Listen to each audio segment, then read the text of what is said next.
4 मार्च 1969 जो बीता उसे होली करना ही होली मनाना है। होली के शुभ अवसर पर अव्यक्त महावाक्य। आज आपकी खास होली है क्या? होली कैसे मनाई जाती है? होली मनाने आती है? संगम की होली कौन सी है? वर्तमान पाठ अनुसार होली कैसे मनाएंगे? वर्तमान समय कौन सी होली मनाने की आवश्यकता है? होली में कई बातें करनी होती है। रंगा भी जाता है, जलाया भी जाता है और साथ साथ श्रृंगारा भी जाता है और कुछ मिटाना भी होता है। जो भी बातें होली में करनी है वो सभी इस समय चल रही हैं। जलाना क्या है, मिटाना क्या है, रंगना क्या है और श्रृंगारना क्या है, यह सभी कर लेना, इसको कहा जाता है मनाना। अगर इन चारों बातों में से कुछ कमी है तो मनाना नहीं कहेंगे। होली के दिनों में बहुत सुंदर सजते हैं। कैसे सजते हैं? देवताओं के सम्मान। आप सभी सजे हुए हैं। सजावट में कोई कमी तो नहीं है। सजावट में मुख्य होली का श्रृंगार कौन सा होता है? सांग जो बनाते हैं उन्हों को पहले पहले मस्तक में बल्ब लगाते हैं। यह भी इस समय की कॉपी नकल की हुई है। आपका भी संगम का मुख्य श्रृंगार है मस्तक पर आत्मा का दीपक जलाना, इसकी निशानी बल्ब जलाते हैं। लेकिन यह सभी बातें होने लिए होली का अर्थ याद रखना है। होली जो कुछ हुआ वो हो गया, हो लिया। जो सीन हुई होली अर्थात बीत चुकी। वर्तमान समय जो पॉइंट ध्यान में रखनी है वो है यह होली की अर्थात ड्रामा के ढाल की। जब ऐसे मजबूत होंगे तब वो रंग भी पक्का लग सकेगा। अगर होली का अर्थ जीवन में नहीं लाएंगे तो रंग कच्चा हो जाता है। पक्का रंग रंगने के लिए हर वक्त सोचो होली जो बीता हो ही गया। ऐसी होली मना रहे हो? वाह, कभी कभी ड्रामा की सीन देखकर कुछ मंथन चलता है। ज्ञान का मंथन दूसरी बात है, लेकिन ड्रामा की सीन पर मंथन करना क्यों, क्या, कैसे? यह किस चीज का मंथन है? दही को जब मंथन किया जाता है तब मक्खन निकलता है।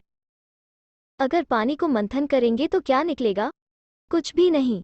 रिजल्ट में यही होगा, एक तो थकावट, दूसरा टाइम वेस्ट। इसलिए वो हुआ पानी का मंथन। ऐसा मंथन करने के बजाय ज्ञान का मंथन करना है। साकार रूप में लास्ट दिनों में सर्विस की मुख्य युक्ति कौन सी सुनाई थी? घेराव डालना, डबल घेराव डालना है। एक तो वाणी द्वारा सर्विस का, दूसरा अव्यक्ति आकर्षण का। यह ऐसा घेराव डालना है जो खुद न उससे निकल सके न दूसरे निकल सके। घेराव डालने का ढंग अभी तक प्रैक्टिकल में दिखाया नहीं है। म्यूजियम बनाना तो सहज है। म्यूजियम बनाना यह कोई घेराव डालना नहीं है, लेकिन अपने अव्यक्ति आकर्षण से उन्हों को घायल करना यह है घेराव डालना। वो अभी चल रहा है। अभी सर्विस का समय भी ज्यादा नहीं मिलेगा। समस्याएं ऐसी खड़ी हो जाएंगी जो आपके सर्विस में भी बाधा पड़ने की संभावना होगी। इसलिए जो समय मिल रहा है उसमें जिसको जितनी सर्विस करनी है वो अधिक से अधिक कर ले, नहीं तो सर्विस का समय भी होली होली हो जाएगा, यानी बीत जाएगा। इसलिए अब अपने को आपे ही ज्यादा में ज्यादा सर्विस के बंधन में बांधना चाहिए। इस एक बंधन से ही अनेक बंधन मिट जाते हैं। अपने को खुद ईश्वरीय सेवा में लगाना चाहिए, औरों के कहने से नहीं। औरों के कहने से क्या होगा? आधा फल मिलेगा, क्योंकि जिसने कहा अथवा प्रेरणा दी उनकी भाईवारी हो जाती है। दुकान में अगर दो भाईवार साझीदार हो तो बंटवारा हो जाता है ना। एक है तो वो मालिक हो रहता है। इसलिए अगर किसके कहने से करते हैं तो उस कार्य में भाईवारी हो जाती है, और स्वयं ही मालिक बनकर के करते हैं तो सारी मिल्कियत के अधिकारी बन जाते हैं। इसलिए हर एक को मालिक बनकर करना है, लेकिन मालिक अपने के साथ साथ बालकपन भी पूरा होना चाहिए। कहाँ कहाँ मालिक बनकर खड़े हो जाते हैं, कहाँ फिर बालक होकर छोड़ देते हैं। तो न छोड़ना है न पकड़ना है। पकड़ना अर्थात जिद से नहीं पकड़ना है।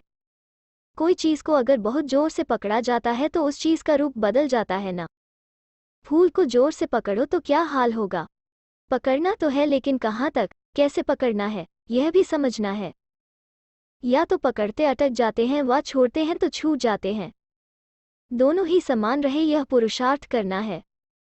जो मालिक और बालक दोनों रीति से चलने वाला होगा उनकी मुख्य परख यह होगी, एक तो निर्माणता होगी, उसके साथ निरंकारी निर्माण और साथ साथ प्रेम स्वरूप। यह चारों ही बातें उनके हर चलन से देखने में आएंगी। अगर चारों में से कोई भी कम है तो कुछ स्टेज की कमी है। अच्छा, वतन में आज होली कैसे खेली मालूम है? आप भी होली मना रहे हो ना? वहां संदेशी आई तो एक खेल किया। कौन सा खेल किया होगा? आप ले चलो तो देखें, बुद्धि का विमान तो है। बुद्धि का विमान तो दिव्य दृष्टि से भी अच्छा है। यहाँ तो वो हो ही नहीं सकता, वो चीज़ ही नहीं। आज सुहेजों का दिन था ना, तो जब संदेशियाँ वतन में आई तो साकार को छिपा दिया। एक बहुत सुंदर फूलों की पहाड़ी बनाई थी, उनके अंदर साकार को छिपाया हुआ था। दूर से देखने में तो पहाड़ी ही नजर आती थी, तो जब संदेशी आई तो साकार को देखा नहीं। बहुत ढूंढा, देखने में ही नहीं आया। फिर अचानक ही जैसे छिपने का खेल करते हैं ना, ऐसा खेल देखा। फूलों के बीच साकार बैठा हुआ नजर आया। वो सीन बड़ी अच्छी थी। अच्छा, फिर अव्यक्त बाप दादा हर एक को अमृत पिलाकर भोग दे रहे थे और एक एक से मुलाकात भी कर रहे थे।